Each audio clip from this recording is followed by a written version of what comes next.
जय हिंद साथियों, स्वागत है आपका मेरे यूट्यूब चैनल महाकाल एजुकेशन में, जहां पर आपको लॉ की इन्फॉर्मेशन मिल रही है। और आज हम यहां पर लॉ की इन्फॉर्मेशन में दो धाराएं लेकर आए हैं। जब भी दो या दो से अधिक व्यक्ति मिलकर कोई अपराध करते हैं, जब इन दो धाराओं में से कोई धारा लगती है, जैसा कि हम आईपीसी में यहाँ पढ़ने वाले हैं। आईपीसी की धारा 34। आईपीसी की धारा 34 क्या होती है?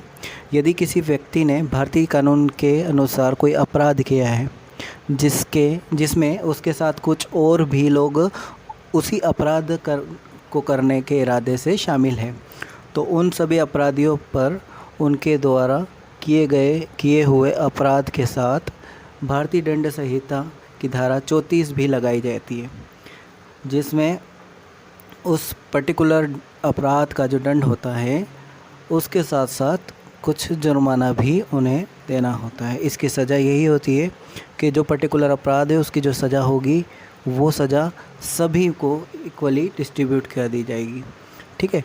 और यहाँ पर जुर्माना भी देय होगा, मतलब सज़ा के लिए वो पर्टिकुलर जिम्मेदार माना जाएगा हर एक व्यक्ति, और हर एक व्यक्ति को इंडिविजुअल सज़ा दी जाएगी। नेक्स्ट हम देखते हैं कि धारा 120B क्या होती है। ये भी 34 की तरह ही होती है, लेकिन 34 में ये होता है कि हर एक व्यक्ति अलग अलग एक पर्टिकुलर टास्क को परफॉर्म करने के लिए जिम्मेदार होता है। मतलब अगर किसी काम को करने के लिए अलग अलग तरीके होते हैं, लेकिन मकसद एक ही है कि वो काम पूरा करना है, ठीक है। अब यहाँ पर हम धारा 120 देखते हैं।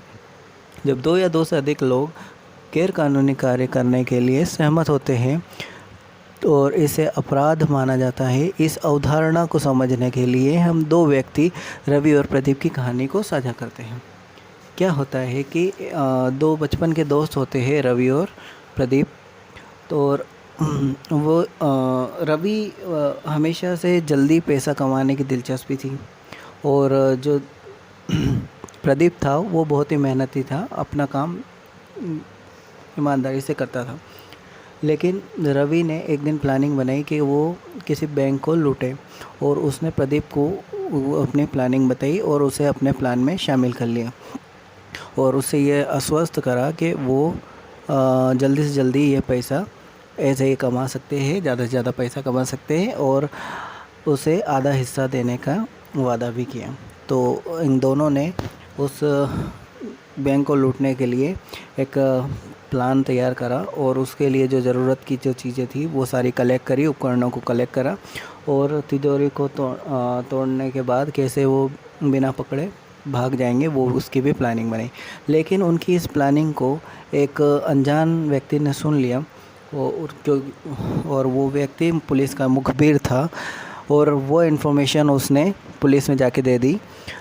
तो इससे ये हुआ कि वो जो इन्फॉर्मेशन जैसे ही पुलिस को मिली, तो पुलिस ने, जैसे वो वहाँ पर चोरी करने के लिए पहुँचे थे, वहाँ पर बैंक के बाहर ही उन दोनों को पकड़ लिया गया, और जो ज़रूरी उपकरण चोरी के लिए उपयोग में आने वाले थे वो उपकरणों के साथ पकड़ा।